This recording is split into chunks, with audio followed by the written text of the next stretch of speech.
Europe 1 Matin. Bonjour Hervé Guéquière. Bonjour. Grand reporter à France Télévisions, ancien otage en Afghanistan. Bonjour Jean-Louis Bruguière. Bonjour. Vous êtes ancien juge terroriste. Merci à tous les deux d'être avec nous pour essayer de comprendre cette nouvelle donne d'une certaine façon dans cette prise d'otage d'une famille française au Cameroun il y a une semaine maintenant, et avec la diffusion de ces images. Hervé Guéquière, vous-même, vous êtes retrouvé là, lorsque vous étiez otage dans une vidéo réalisée par vos ravisseurs. Est-ce que c'est un moment particulièrement troublant lorsqu'on est otage ? Et paradoxalement, non. Je voudrais pas être trop rassurant, mais faire une vidéo... J'en ai fait une dizaine, Stéphane Taponnier et Reza aussi. Paradoxalement, faire une vidéo, on est presque soulagé. Parce que ça veut dire qu'il y a un lien entre nous, les otages, les preneurs d'otages et ceux qui vont négocier, en l'occurrence les Français, les Nigérians, les Camerounais. Vous voulez dire que ça représente un espoir ? Oui. Tout à fait. C'est-à-dire qu'on était pressés, nous, de faire une vidéo, paradoxalement. On en a fait une première mi-janvier, on avait été pris en otage fin décembre, donc 15 jours après, on fait une première vidéo, et à notre grande désillusion, à notre grande déception, elle n'avait pas été diffusée en France, et nous étions très déçus, très franchement. On en a refait une début avril, elle a été... j'ai envie de dire enfin diffusé le 12 avril sur France Télévisions et ailleurs, et ça a été un vrai soulagement, même si on l'a pas su tout de suite, on l'a su après, c'est un peu rétrospectivement, mais une vidéo pour les otages, pour moi en tout cas, c'était important. Ça veut dire que dans ces moments-là, on accepte d'être filmé avec sous la menace d'armes, dans une situation dégradante malgré tout. Alors Bruce, je crois quand même que, attention, il y a une théâtralisation des choses. C'est-à-dire que pour nous, encore une fois, je ne vais pas parler pour les autres otages, mais je regarde, j'essaye de comprendre, bien sûr. J'ai vécu la même situation, et il y a une vraie théâtralisation. C'est-à-dire qu'il y a des hommes en armes, c'est vrai. Je n'ai pas vu de menaces, c'est vrai que les images sont très floutées. Là aussi, c'est un peu... Je dirais que les médias en France, on ne sait pas comment faire. Est-ce qu'on floute pas parfois mais quand on est otage, on aimerait qu'elle soit diffusée telle qu'elle ?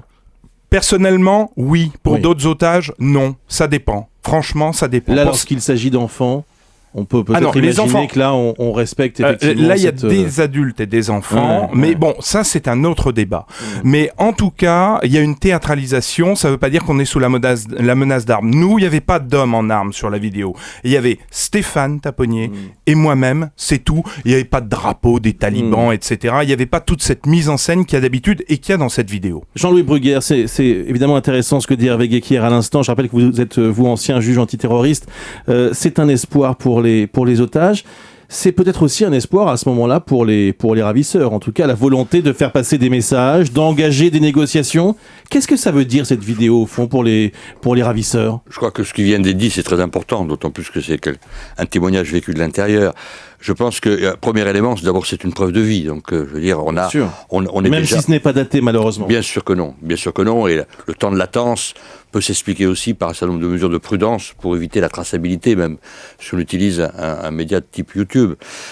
C'est, si vous voulez, la pire des choses, c'est la rupture du lien. C'est-à-dire la rupture de tout lien, toute possibilité d'action, de discussion, de connexion qui peut exister, y compris avec des intermédiaires. Ça se fait bien sûr par les intermédiaires entre les ravisseurs et puis bien sûr les autorités qui cherchent bien sûr à récupérer leurs otages. Parce qu'on parle de Boko Haram, je pense, effectivement, mais Boko Haram, c'est un concept très large. Qu'est-ce que ça veut dire ? Qui est derrière Boko Haram ? Boko Haram, c'est un ensemble de groupes, de tendances, même en Sarrou. Donc il faut être là-dessus, il faut arriver à identifier très précisément les individus qui sont responsable directement opérationnellement donc de la prise d'otage. Est-ce qu'on peut dire, Jean-Louis Bruguière, qu'au fond, cette vidéo, c'est la partie émergée de l'iceberg ? Qu'en fait, toute l'affaire se joue non pas en surface, mais en coulisses, et qu'on n'est pas au courant de ce qui se passe. La terreur moderne, le terrorisme moderne, c'est la médiatisation.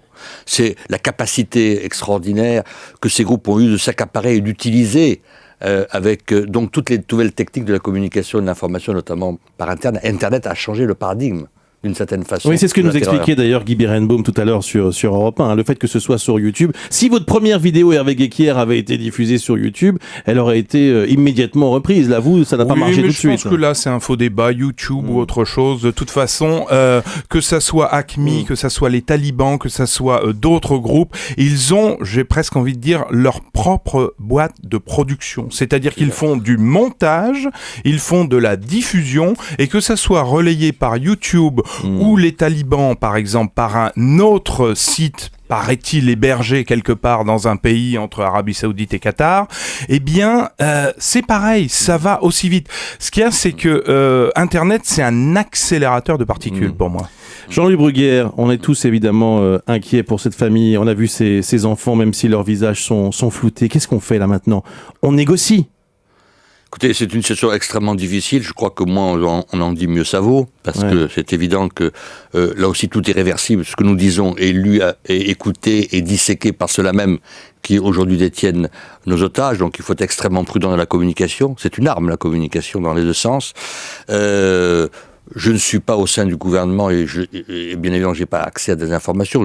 Je sais que dans ce genre d'opération, il y a une mobilisation très forte de l'ensemble de nos moyens et également des moyens qu'on peut avoir avec nos partenaires étrangers dans le domaine du renseignement. Est-ce que vous avez été surpris par les demandes, par les revendications des ravisseurs? Bon, ils demandent la libération de prisonniers.